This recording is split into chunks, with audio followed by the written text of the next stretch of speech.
In this video, I'm going to be demonstrating how to perform a clean dressing change. And first and foremost, you want to make sure that you assess the patient's history, really more so taking a look at their allergies and ensuring that they don't have like a latex allergy or they're not hypersensitive to any specific kinds of tape. And just ensuring that whatever dressing change and procedure is ordered for the patient is appropriate for them, and maybe if it was specifically ordered by the doctor, he didn't miss something pertinent that would dictate or contraindicate, or be contraindicated for the patient, should I say. So moving on, after reviewing the patient's health history and allergies, and making sure that you have all the right supplies, we're doing a kit change here. You would then want to move into going into the patient's room, performing your hand hygiene. If there is a risk for maybe fluid splashing on you somehow or spraying, you could then don additional PPE than normal. Typically just gloves is sufficient, but you might need to wear a mask and face shield and a gown possibly if you are worried about it splashing. And after performing hand hygiene and donning the correct PPE for the procedure, and you would then want to see also if the patient's family members are around and if they will be doing or helping with the wound dressings and just basic wound care while the patient's at home after discharge. It would be a good opportunity while you're doing it to teach the patient and family members how to take over once they're discharged from the hospital. So moving into the dressing change, we have done our hand hygiene, we've donned our gloves because this is just a simple clean dressing change. It's not a crazy big wound, so we don't have to worry about much with it. And so moving forward, I did a wound on my leg here. And we're going to start by removing the old dressing. So we'll be donning our clean gloves. Got those on, and then we will go into removing our dressing here. And what you want to do is remove it in the direction of hair growth or towards the center here, supporting the good skin so that it doesn't heal up and tear, and also being incredibly gentle or slow with old people who have compromised skin integrity. For some people it might be necessary to use adhesive remover, and you'll just be going around and removing that old dressing.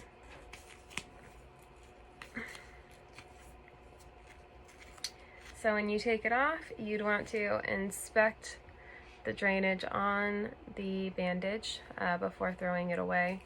And you would ideally have a red biohazard bag close by so that you can immediately throw these items into it without having to set it at the patient's bedside or anything like that. So after removing the Band-Aid, we've inspected it, we've noticed the drainage, the color, about how much. We're then going to discard this into our red biohazard bin, and we're going to inspect the wound.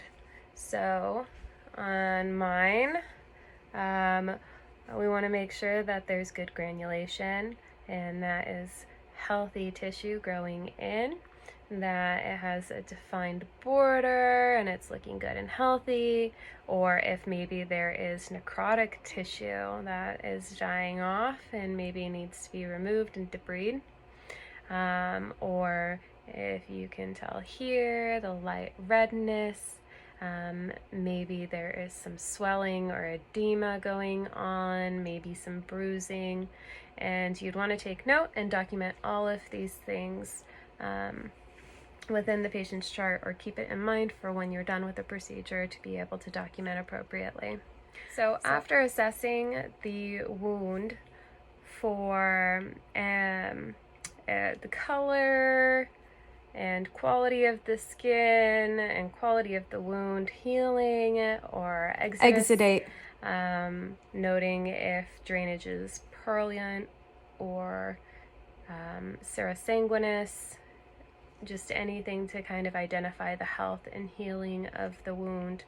You then would want to go into, after inspecting, you'd want to palpate, noting if the patient specifies if there's any tenderness or pain around the area. And you would just go all the way around, and then also at this point you would see if your palpation exacerbates any discharge coming out, and you would notice obviously if that were the case. So after you've gone through and you visually inspected and physically palpated the wound area, then you would want to go into the cleaning and then redressing the wound. And in doing that, we're just doing a clean change, so no sterile gloves are needed, but we have taken this off, the old dressing off, and now we need to clean it, so we can swap out the gloves and hygiene and open our new kit.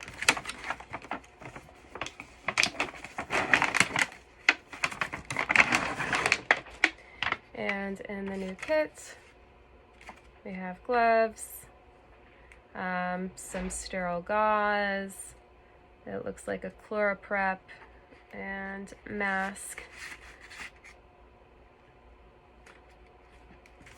So we'll go through and put all that on.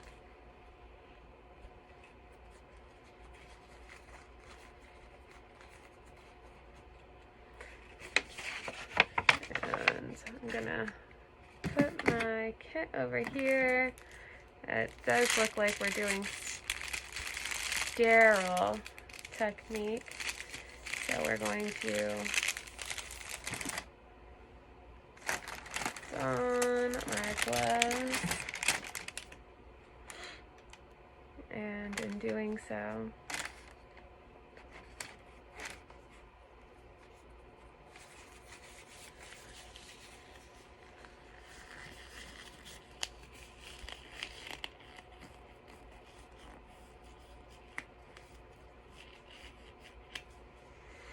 okay, one,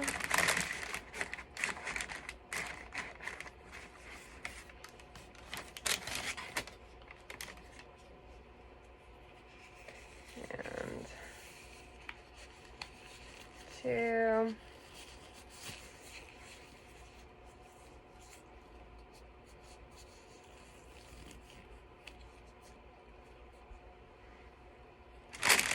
okay. So we've got our sterile gloves on. We would then want to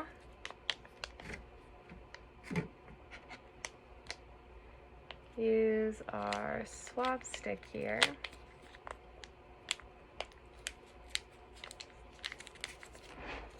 to clean our wound. And so it's probably going to take off the ink.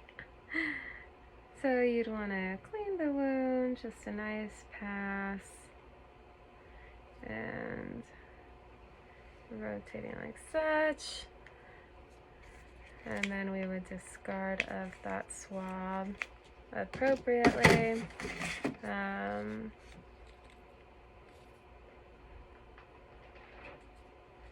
then we can use the ChloraPrep, snap it open by pressing these, and you would use that to clean around the outside, potentially there. And after you have done all of that, this is all coming from the sterile kit. Nope, that's not the one we want.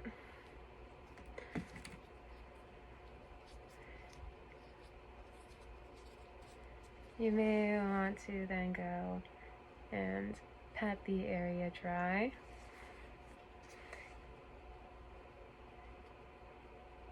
Using your sterile gauze.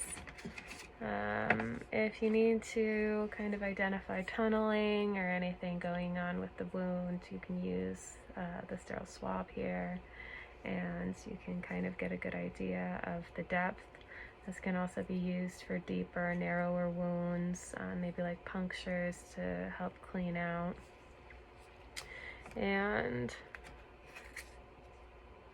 then we would go into using the protective wipe here. You'd open that up and spread it around there. And then after we have gone through and done all the cleaning and drying, we then want to